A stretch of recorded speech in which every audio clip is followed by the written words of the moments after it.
is Okori, and in this video I want us to learn how to connect your alarm and your timer. You know, you can connect your alarm and your timer to your normal supply changeover, and you can connect to Contractor. So we will be learning how to connect your alarm with your timer to Contractors and to other things. All right, so I will be making use of this timer. This is a timer, and I will be making use of this Contractor as well, but we will be dealing with this diagram. Okay, so when you see this diagram, you see that this is the supply to the energizing terminals of the timer, which is number 7 and 2, and this is the common of this timer. This 5 is normally close of this timer, and this is the alarm we are talking about. Now looking at the components, you see that this is the alarm and this is the timer. Now looking at this timer, now you see that we are dealing with this. So let's go ahead and do the connection of this timer using this diagram. Looking at this diagram, you see that terminal 7 and 2 are the energizing terminals, and they come from the supply. This supply can be your changeover supply. It can be your Contractor. If you are connecting to changeover, connect it to maybe utility which you are monitoring. Okay, you connect to life and neutral of the utility. If you are connecting to Contractor, connect it to A1 and A2 of the Contractor which you are using to for the supply, maybe for utility supply. So let's go ahead and connect the supply to this terminal number 2 and 7. Now 2 and 7, this is it, and this is terminal number 7 here, and this terminal number 2 here. Looking at the diagram, you see that terminal number 7 connects to terminal number 8, which is the common. Now this is the terminal number 7 of this timer. So this is terminal number 7, and this is the terminal number 8 of this timer, which is the common terminal of this timer here. Now looking at the diagram again, you see that the alarm connects to terminal number 2, which is the neutral, and terminal number 5, which is the normally closed. So we are using this electronic alarm, and we are connecting to terminal number 5, which is this terminal here. Okay, and we are connecting to terminal number 2, which is the neutral terminal, which is this place. So we are connecting this to this place like this. Alright, so now we put the timer. So we put the timer just like this. Now when you look at the time, you see that this is the knob. You set the time that you really want. Like this, you can set to 5 seconds, you can set to 10 seconds. Now what we expect is if this alarm rings, then this timer have to stop it. Okay, so we are going to supply it now to test.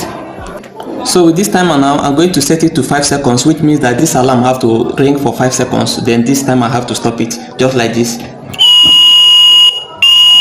Is counting up to 5 seconds, it will stop just like this. Now with this, now you see that we have connected and we have tested the alarm with the timer. Now let's see how you can connect to the Contractor and to your normal changeover. Now we'll be dealing with this diagram. Look, when you look at this diagram, you see that this is the normal alarm that we just connected now, right?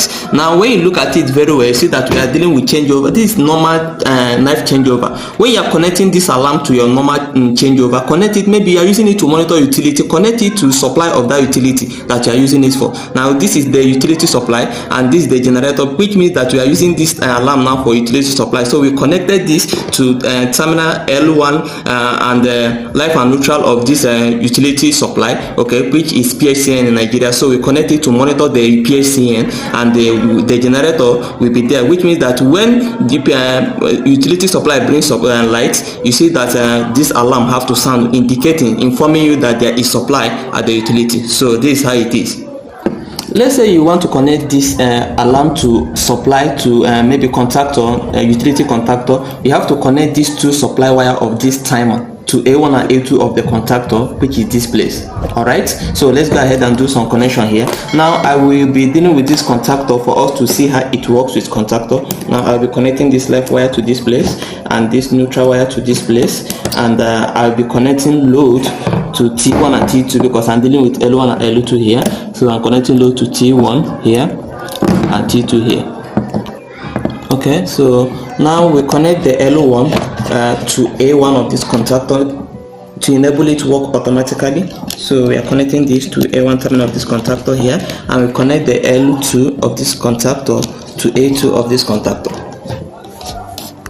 Alright, now we are going to connect this alarm, okay, the supply to this alarm. We are going to connect it to A1 and A2 of this Contractor. So we are going to connect it like this. Alright, so I have connected it to A1 and A2 of this Contractor. So I'm going to test it now for us to see. So let's say you are using it and the supply enters the utility. You see that this alarm have to sound, and this time I have to cut it off, just like this. After 5 seconds it will off. All right, so this is how it works. This is how you connect your alarm and timer with anything you want to connect. If you want to connect it to normal manual changeover, you just connect it using this diagram, just like this. All right, then you want to connect it to a contractor, just connect it to the supply of this timer to A1 and A2 terminal of the contractor of the supply you want to use it to monitor. All right, thank you very much. I still remain my humble self, Engineer James Okori. Thank you for watching.